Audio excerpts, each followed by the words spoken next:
When we do get to that point when an individual is ready to retire and they can walk out of those meetings, those planning meetings where we say, okay, it's time, that final planning meeting before they're ready to take that step into retirement, for them to walk away and say, I'm ready, and I feel confident that I'm ready. We've worked all of our lives to save this money.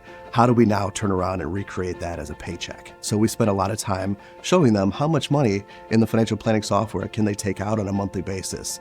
We oftentimes say this is an individual who can afford fewer and fewer mistakes. And the goal is to have an investment portfolio that's going to stand the test of time, but we also want to accompany that with a plan.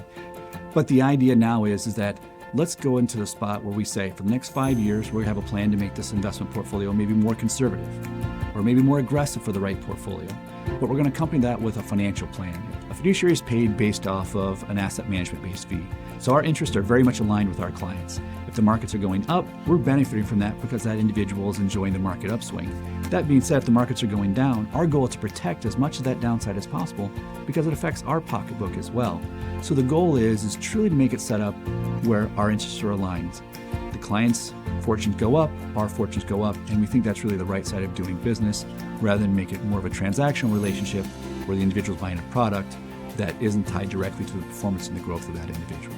Our goal is to make sure that we are very much in the communication process with our clients to ensure that at some point in time, if we see a pullback in the markets, heaven forbid we see a 2008 or 2009 crisis, or maybe we see an early 2000s pullback, one of the things that we want to do is to ensure we're staying in communication with our clients with a consistent meeting, no less than annually, to say, here's where the world stands for you. Here's how much we've made as far as returns. Here's what's gone over since you've been with us. Are we in the right situation for you to be able to stand this market pullback? It's really great to show a client that they had a 15% rate of return this year, but if the benchmarks and the markets told us that they should have done 17%, that client needs to look at us and say, guys, what happened?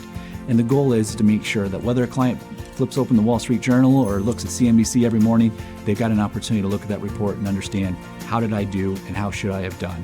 When we look at the industry benchmarks, and this isn't the Quad Cities, this isn't just the local market, but the industry worldwide benchmarks, we really do track according to those benchmarks. We are at or near those benchmarks year in, year out, and we're proud to admit that we've been in a great spot for clients for a lot of years.